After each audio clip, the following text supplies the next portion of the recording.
बिस्मिल्लाहिर्रहमानिर्रहीम। मैं हूं ज़ैर अहमद ख़ान और आप देख रहे हैं अबलाग टीवी। बर्दाश्त की भी कोई हद होती है, लेकिन हमारे सियासतदानों में तो शायद ये चीज़ है ही नहीं। और फिर कप्तान के फ़ैसले भी अल्लाह माफ़ करे। यू टर्न पे यू टर्न, फ़ैसले से नया फ़ैसला। आखिरकार पाकिस्तान तहरीक इंसाफ के अंदर से ही आवाज़ें उठना शुरू हो गईं। पहले इक़्तिसादी राब्ता कौंसिल ने फ़ैसला किया कि भारत से चीनी मंगवाई जाए, लेकिन जब वफाकी काबीना का इजलास हुआ तो उस पर वज़ीर आज़म ने कहा कि जब तक मसला कश्मीर हल नहीं होता और वहाँ से कश्मीरियों को आज़ादी नहीं मिलती, हम भारत से किसी किस्म की भी तिजारत नहीं करेंगे। ये तो थी वज़ीर आज़म की बात। जैसे ही ये बात हुई तो इसके बाद फवाद चौधरी आने आए और उन्होंने कहा कि वज़ीर आज़म को इस बात का इल्म था और उनकी मर्ज़ी से ही ये सारी चीज़ें हुई। अभी इस बात को एक दो दिन ही गुजरे थे कि कुछ दिन बाद गवर्नर पंजाब चौधरी सरवर ने कहा कि इमरान खान कायदे आज़म की तरह पहले 10 दफ़ा सोचें और जब सोच लें तो फिर उस फैसले पर डट जाएं और उसको करें और फिर उस पर यू टर्न ना लें, क्योंकि ऐसी बातों से जो है वो नुकसान होता है। सियासी नुकसान भी होता है, जमात को भी नुकसान होता है, अवाम का भी नुकसान होता है, अपनी मोरलिटी जो है वो भी डाउन होती है। अब पीटीआई के अंदर से कुछ ना कुछ आवाज़ें उठना शुरू होती जा रही हैं। जैसा कि आपने सेनेट के जब इलेक्शन हुए थे, आपको याद होगा कि कुछ लोगों की उस वक्त भी आवाज़ें उठी थी। ऐसा ही हफीज़ शेख के बारे में भी पीटीआई के अरकान का ख्याल था।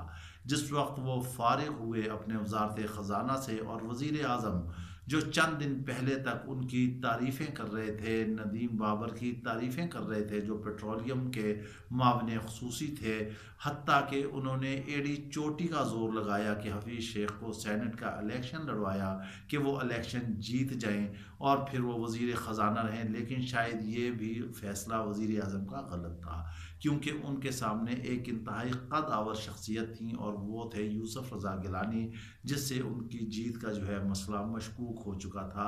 पहले दिन से ही मामलात ऐसे चल रहे थे कि यूसुफ रज़ा गिलानी ने ही जीतना है।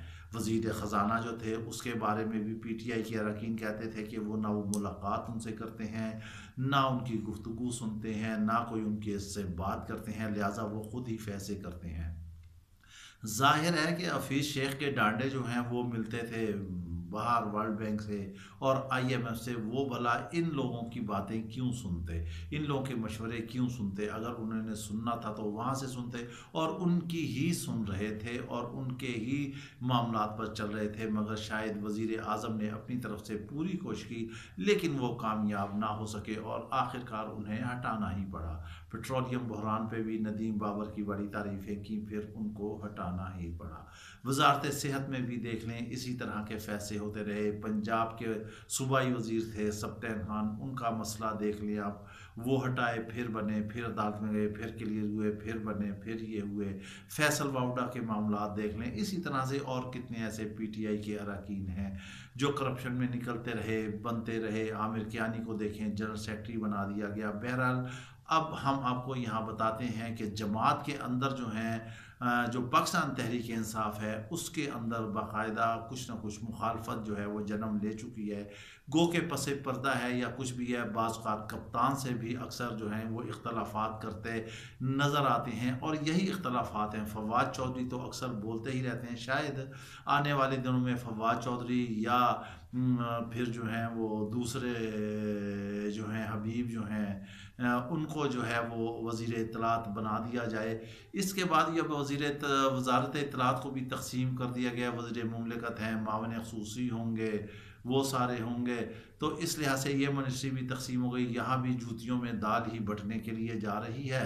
अब जो गवर्नर ने कहा है, गवर्नर की पिछले दिनों भी पहले भी इमरान खान से कुछ दूरियां हुई थी, इमरान खान भी दूर हो गए थे, लेकिन फिर उन्होंने कुछ सीधा मामला आगे पीछे किया। लेकिन अब फिर बात गवर्नर की गलत नहीं है, इमरान खान को सोचना चाहिए अपने फैसलों से। ये इनका पता ही नहीं चलता कि हनीफ सुबह वज़ीर शाह में, वज़ीर सुबह हनीफ शाह में, ये ऐसे चलते रहते हैं। कौन वज़ीर है कौन नहीं है, तमाम वज़ीरों को अपनी अपनी पड़ी हुई है। इस वक्त आप काबीना में देख लें, मसाइल जो हैं वो सख्त हैं। हर वज़ीर ये समझ रहा है कि अब उसकी वजारत गई, अब उसकी वजारत गई। ये अच्छी बात है, करना चाहिए, वजारतें तब्दील करनी चाहिए, लेकिन ये सिर्फ म्यूजिकल चेयर नहीं होना चाहिए।